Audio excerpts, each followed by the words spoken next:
A continuación, la imagen de este vídeo muestra un secuestro o un encuentro casual. Era un vídeo muy curioso. Al ampliar la foto, pudo verse que la víctima no subió voluntariamente. Si te subes a un coche con alguien que no conoces, lo más probable es que acabes de firmar tu certificado de muerte.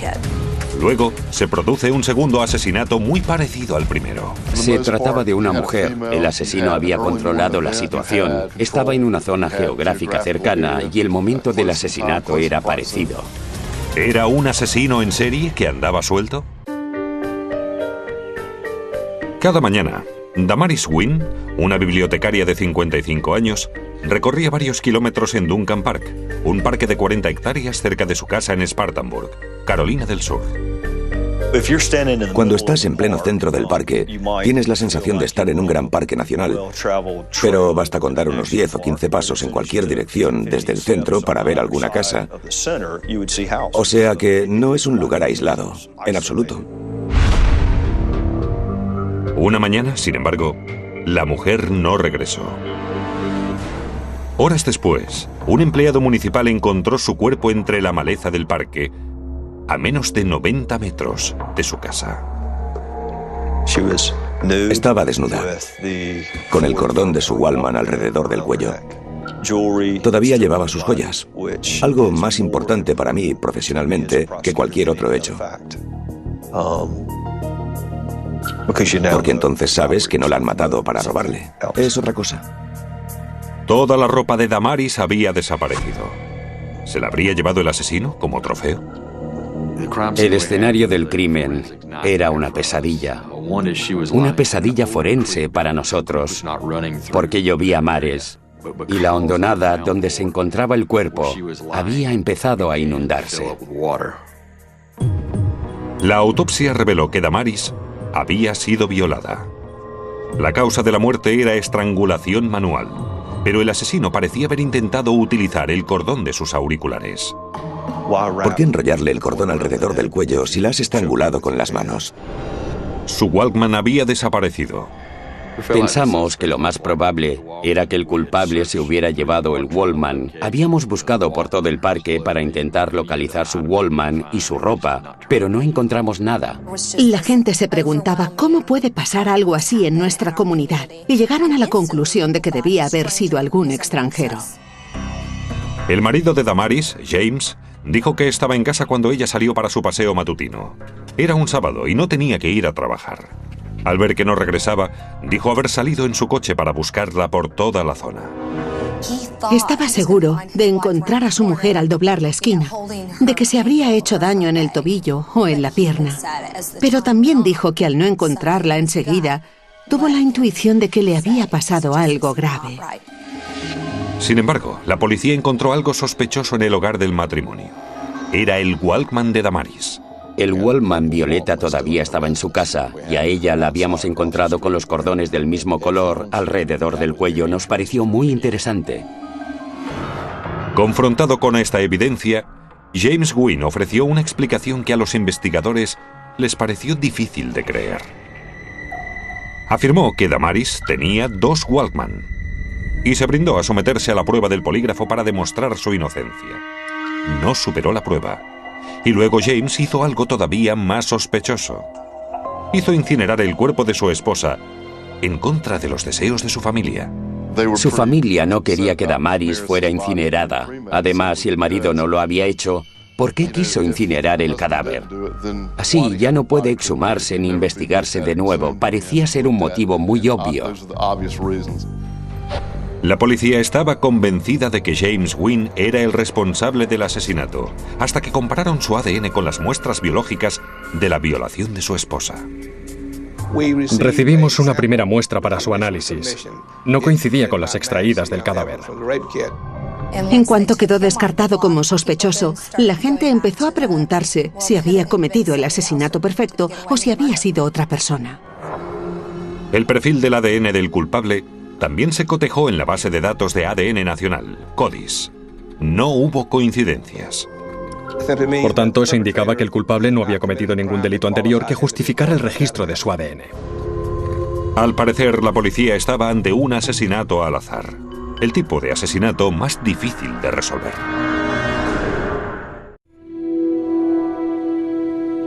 Duncan Park es un punto de referencia en Spartanburg. Desde 1926, las familias acuden al parque para sus ratos de ocio y para ir de picnic, por lo que es un lugar muy poco propicio para un brutal asesinato. No es un lugar donde esperarías que se cometiera un acto violento. Por tanto, la curiosa localización del cadáver tenía por fuerza que suscitar muchas preguntas. Los investigadores descubrieron que el día en que Damaris había sido asesinada, 4 jardineros habían estado cortando árboles. Solicitaron una muestra del ADN de todos ellos, al igual que de cada varón que vivía cerca del parque o trabajaba con Damaris. Analizamos el ADN de unas 25 personas.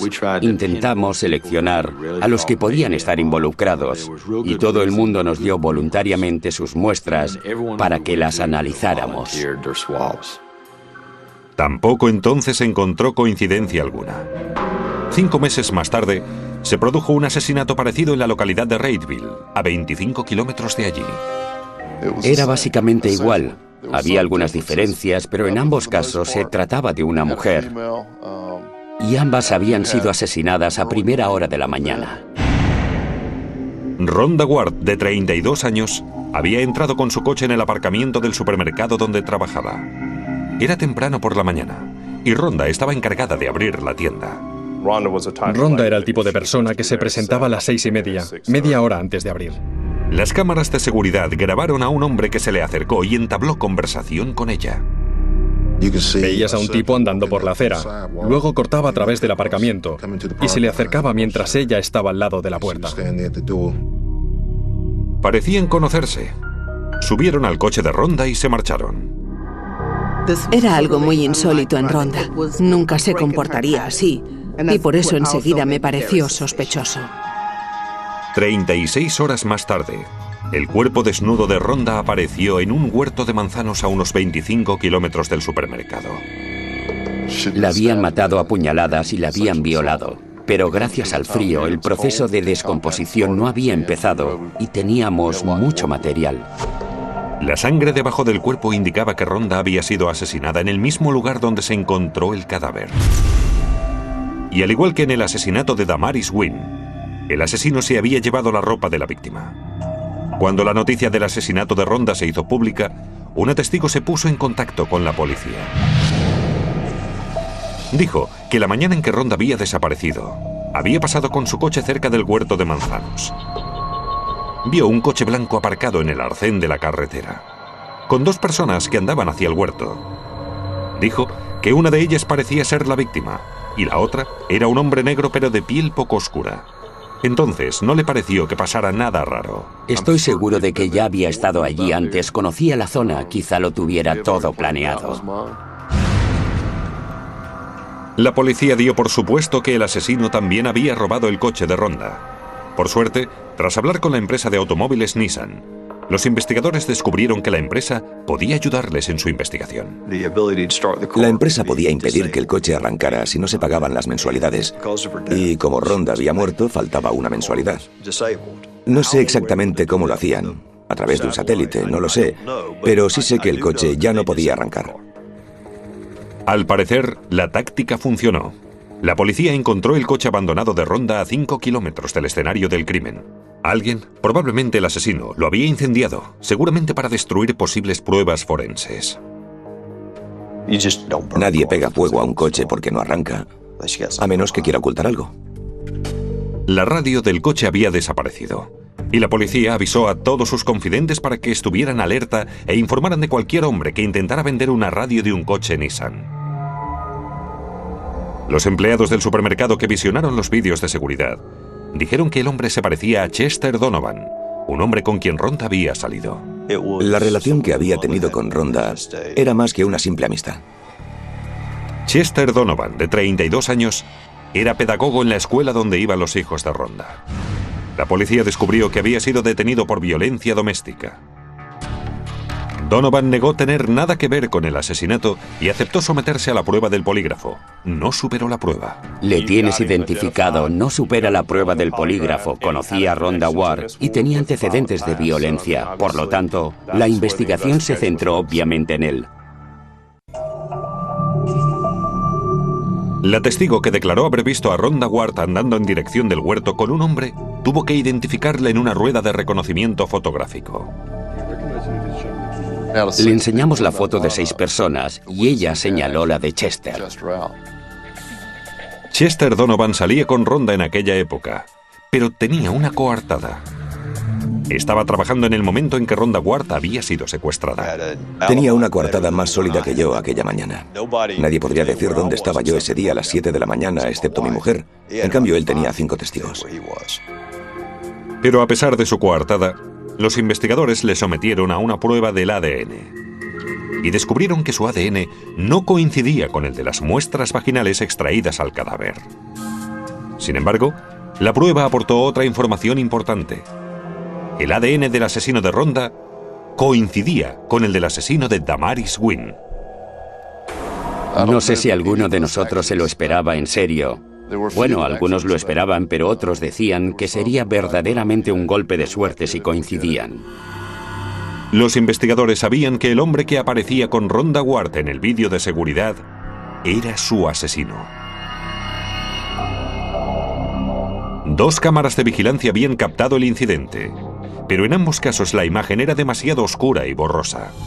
Por lo tanto, los investigadores de Spartanburg se dirigieron al servicio secreto, cuyo laboratorio cuenta con la tecnología más puntera para el tratamiento de la imagen.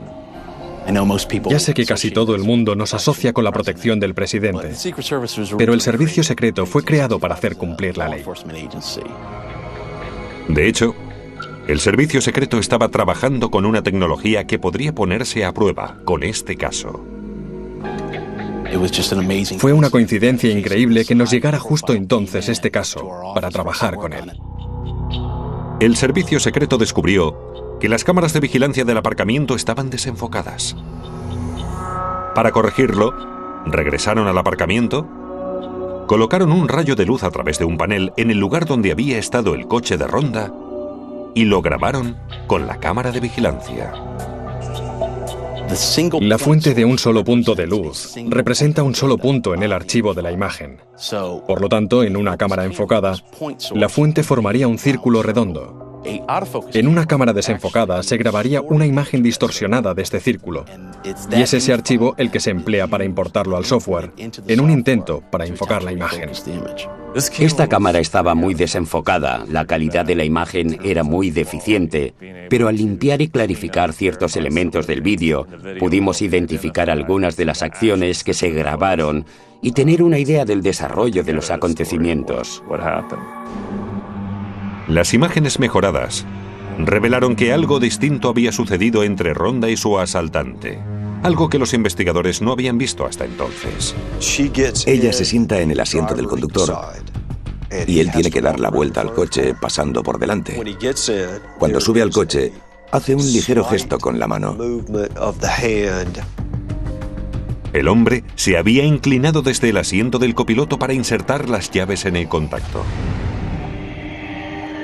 Debía haberle arrebatado las llaves fuera del campo de visión de la cámara, cuando Rhonda había salido del coche. Hay algo que tengo muy claro como mujer. No dejes nunca que dé un paso más. Si te subes a un coche con alguien que no conoces, estás dando un paso más. Y lo más probable es que estés firmando tu certificado de muerte. A pesar de haber mejorado el vídeo, las imágenes siguen siendo demasiado borrosas para identificar al sospechoso. En este caso, la cámara estaba demasiado lejos del lugar del crimen para poder distinguir claramente las caras. La tecnología había proporcionado algunas respuestas, pero los investigadores seguían estando muy lejos de encontrar al asesino.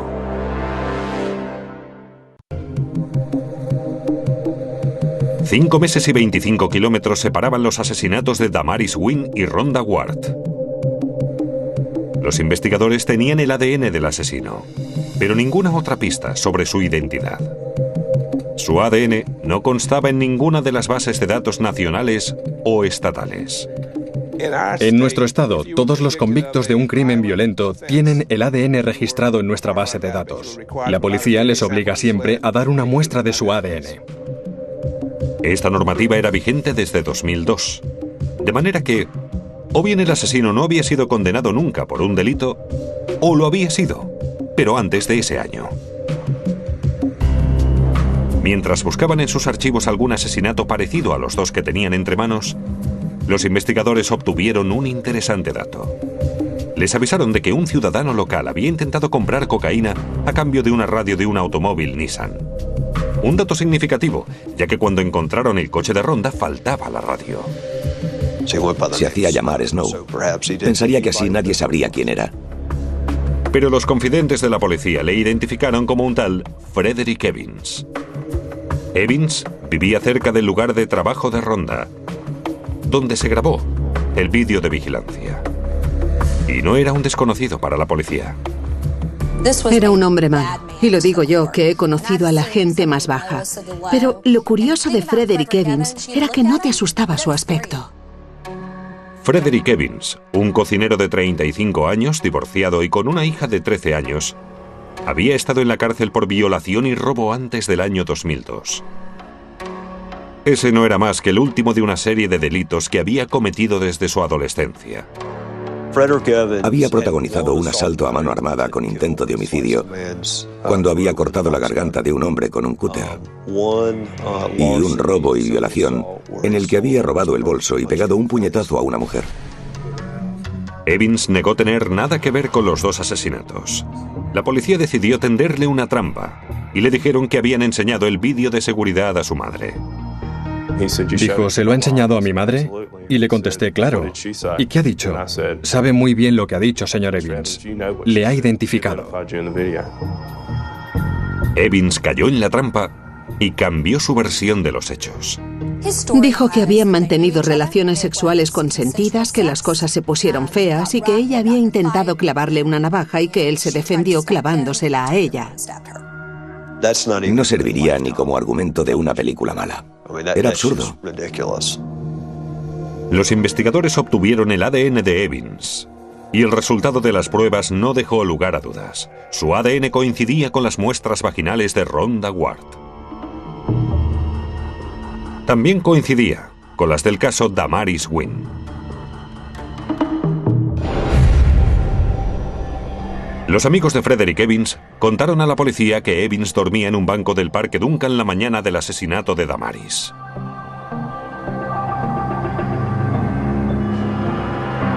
En opinión de la fiscalía, Evans había raptado a la mujer, la había arrastrado hasta el bosque, la había violado y luego la había estrangulado hasta morir. Primero con sus auriculares y luego con sus manos. Por algún motivo poco claro, Evans cogió entonces la ropa de Damaris y su Walkman, probablemente como trofeo, pero en cambio no le quitó las joyas.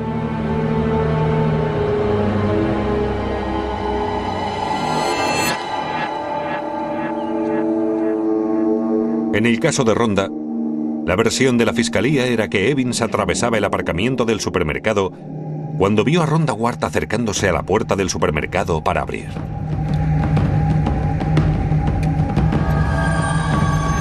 Según el vídeo de seguridad, le arrebató las llaves, la amenazó seguramente con violencia y le dijo que subiera al coche.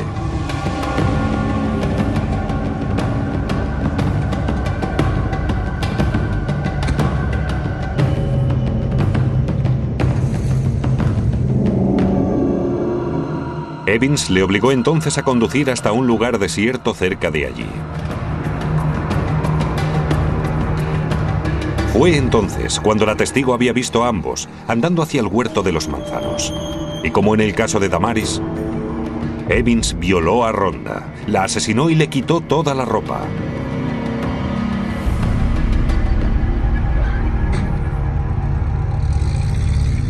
Días más tarde, Evans no pudo arrancar el coche, porque Nissan había desactivado el mecanismo.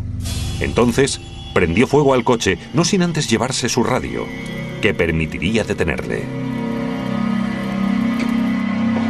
Bueno, es que no es así. No es lo que parece. Entonces dígame qué pasó. Siempre hay dos versiones. Cuénteme la suya. No puedo, no tengo suficiente tiempo para empezar a explicarle. ¿Cómo y por qué asesinó a Rhonda Ward y a Damaris? No pienso responder. Un año después de los crímenes, Frederick Evans compareció ante un tribunal por múltiples cargos que incluían asesinato y secuestro. Tienen todo el derecho de saber el impacto que la muerte de Rhonda Ward ha tenido en su familia y sus amigos. Tienen todo el derecho de saber quién es Frederick Antonio Evans. Y que durante 20 años ha cogido lo que ha querido, cuando ha querido. Evans no testificó en su propia defensa. ¿Sabes cómo se llaman los acusados que no testifican en su propio juicio? Se llaman reclusos. No le desearía a nadie ese tipo de experiencia. Consume tu tiempo, tus emociones, te rompe el corazón. Evans fue declarado culpable de todos los cargos y condenado a muerte. De haber estudiado el comportamiento de Frederick Evans, era obvio que seguía un patrón de conducta. Hoy en día, la pena capital solo se aplica si la acusación cuenta con pruebas forenses muy sólidas.